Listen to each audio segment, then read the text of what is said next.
Postman Pat. Postman Pat and the Fruit Bats.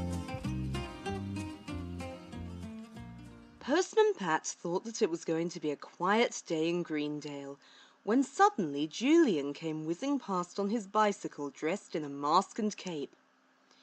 "Meow!" roared Julian. "It's Batboy to the rescue!" Julian was on his way to help Amy get things ready for Animal Day. "Animal Day? What's that?" asked Pat.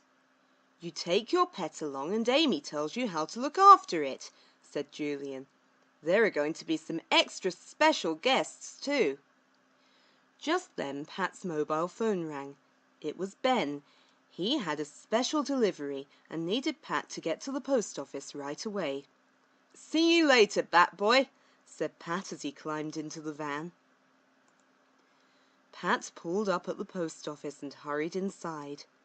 "Hello, Ben," called Pat. "Shh," said Ben. "Follow me." Ben picked up a large box with air holes in it. He slid back the opening to show 4 bats hanging upside down from a perch. "They're fruit bats," he said. "Amy's borrowed them from the zoo for her Animal Day. It starts at 1 o'clock. "Ah, so these are her extra special guests," said Pat. "Remember, bats sleep all day and wake up at night, so you've got to be very, very quiet," said Ben. Then Ben and Pat carefully loaded the box into the van. Jess hopped into his usual seat and they set off. Pat soon got stuck in traffic. The cars were tooting their horns. It was getting very noisy. Pat was worried that the noise would wake the bats, but when he checked, the bats were still asleep. Soon Pat had to stop the van because Ted Glenn and Alf Thompson were standing in the middle of the lane. "Hey up, Pat! Want to see my latest invention?" called Ted. "Can't stop, Ted," replied Pat. "I'm on special—" But Ted didn't listen.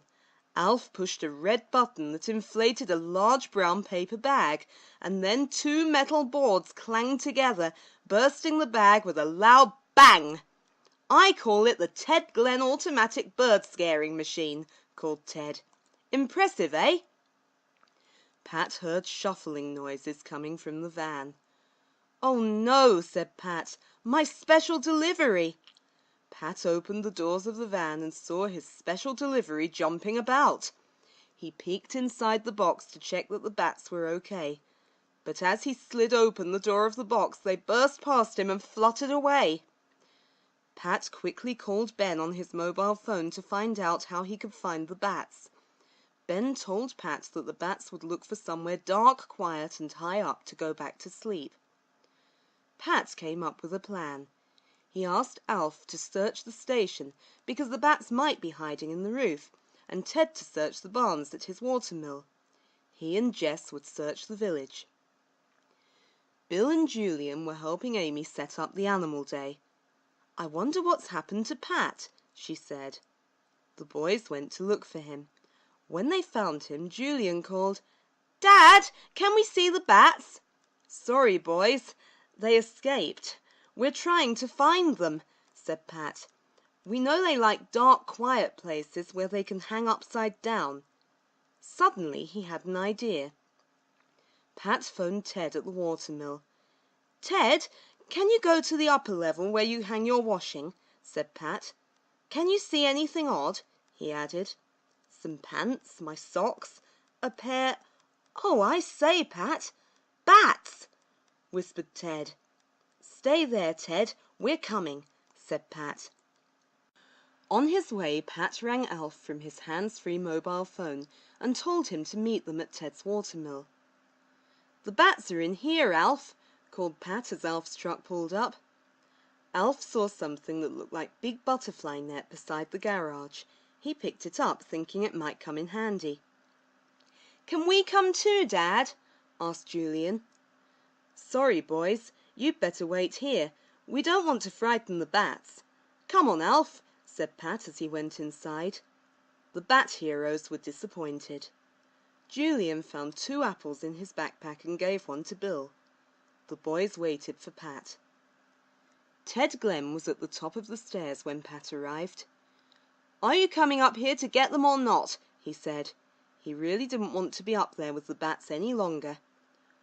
"We're on our way, Ted," said Pat in a hushed voice. Pat and Alf climbed the stairs to the roof as quietly as they could.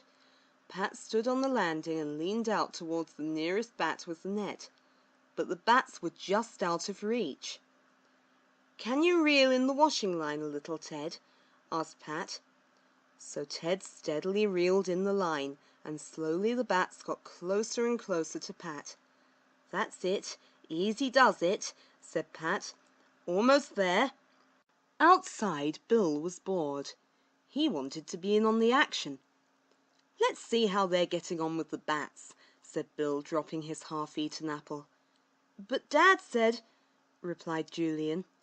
"We won't scare them if we're quiet. They won't even know we're there," said Bill. Julian and Bill slipped in through the front door. When inside, they tiptoed around for a good place to hide. Behind Ted Glen's giant cooker on wheels seemed a good spot. "Wow!" gasped Julian when he spied the bats. Bill peered over the machine, but pushed the start button by mistake. The machine made the most terrible noise. "Bill! Oh no!" called Julian. "What's going on?" cried Alf. Everyone was shouting at the same time, and the poor bats could sleep no longer. They fluttered around the roof of the watermill trying to escape the noise. In all the excitement no one had noticed that the front door had blown wide open. When the bats flew past Pat he saw where they were headed. Outside! "The door!" yelled Pat, rushing down the stairs. But he was too late. The bats flew straight out the door and were gone. In the village people were gathering for the Animal Day. Lucy and Sarah had helped string up the balloons, but now they were fed up with waiting around. Sarah kept looking up the road for Pat's van. Mrs. Goggins was there too, with Bonnie, who kept yapping at Pumpkin. And poor Amy was pacing up and down, wondering why Pat was so late. "It's almost 1 o'clock. I can't start the Animal Day without the special bats," she said. Amy asked everyone to be patient and crossed her fingers, hoping that Pat's van would pull up at any moment. At the watermill, the bats were hanging from a dark corner. How could Pat get the bats back? Then Pat stepped on Bill's half-eaten apple. "This should be in a bin, boys." "But," said Pat, "I wonder. Ted, this gives me an idea." Pat placed the bat box on the ground and placed Bill and Julian's half-eaten apples inside. "They're fruit bats," said Pat. "They love apples. When they fly inside to eat the apple, we can slide the door shut." They all waited and watched. Soon the bats flew to the box to get at the apples, and when they all were inside, Pat carefully closed the opening. "Let's get the special delivery back on track," said Pat. A crowd had gathered outside Amy's house. Amy had almost given up hope, but then she saw Pat's van. "Pat," called Amy, "have you got my special guests?" "I have," smiled Pat, "but before I introduce you, everyone must be very quiet," he said, "because they're asleep." Once the crowd was silent, Pat gently slid open the box. There they were, a family of sleepy bats. "Thank you so much for getting them to me, Pat," said Amy.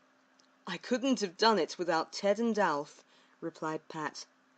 The crowd looked at Julian, Bill, Ted and Alf, who were proud to have helped. "Special delivery service, mission accomplished," said Pat.